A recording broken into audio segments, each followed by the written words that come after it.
कानी बहू। किशोरी लाल जी के बेटे राघव की शादी की बात जगह जगह चल रही थी, लेकिन किशोरी लाल जी को कोई लड़की पसंद ही नहीं आती थी।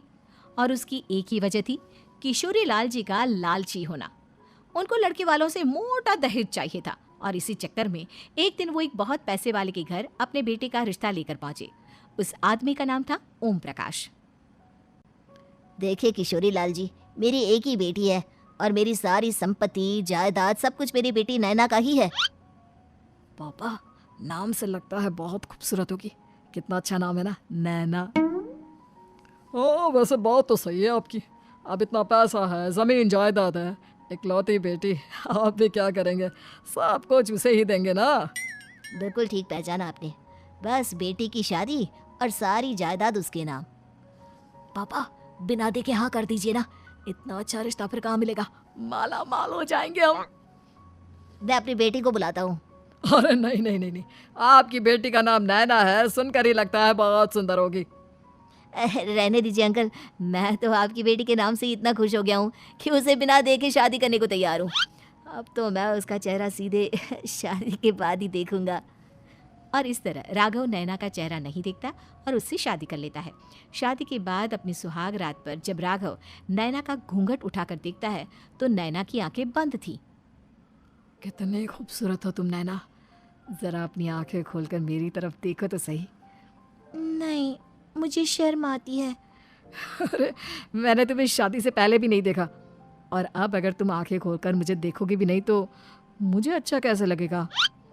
इससे पहले कि नैना अपनी आंखें खोलकर राघव की तरफ देखती, अचानक से लाइट चली गई और राघव नैना को पूरी तरह से देख भी नहीं पाया। अगली सुबह नैना राघव के लिए नाश्ता बनाकर लेकर आई।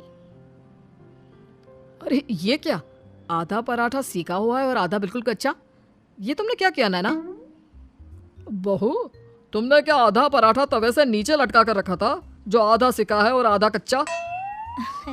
मुझे जितना दिखेगा उतना ही तो सीखूंगी ना पापा जी।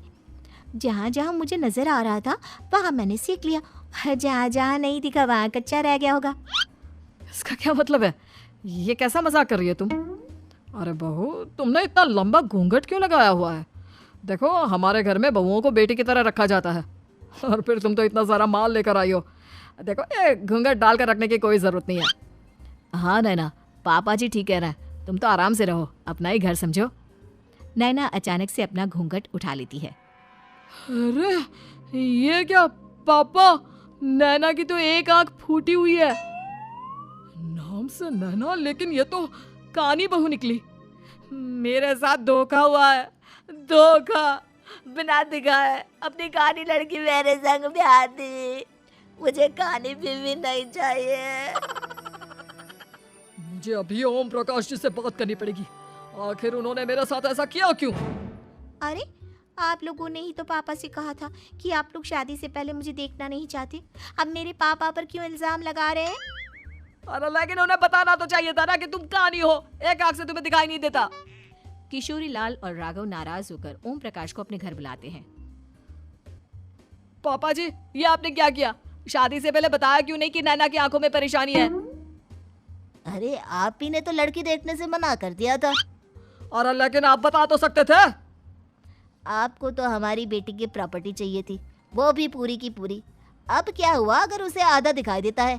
प्रॉपर्टी तो आपको पूरी मिल गई ना। अरे ये क्या बात हुई? मेरी शादी प्रॉपर्टी से नहीं, आपकी बेटी से हुई है। अब ये तो पहले सोचना चाहिए था, तब तो मेरी प्रॉपर्टी देखकर तुम्हारी जुबान लप लपा रही थी। लेकिन मैं कानी लड़की को अपनी बीवी बनाकर नहीं रख सकता। पापा, कुछ करिए ना आप। हाँ, करता हूँ। देखिए ओम प्रकाश जी, आप हमारे साथ ऐसा नहीं कर सकते। और तुम देखो, अगर तुमने मेरी बेटी से शादी तोड़ी ना, तो जो भी प्रॉपर्टी मैंने तुम्हें दी है वो तो पूरी की पूरी वापस ले ही लूंगा, और आधी प्रॉपर्टी तुम्हारी भी लूंगा। अरे मेरी आधी प्रॉपर्टी भला क्यों लेंगे आप?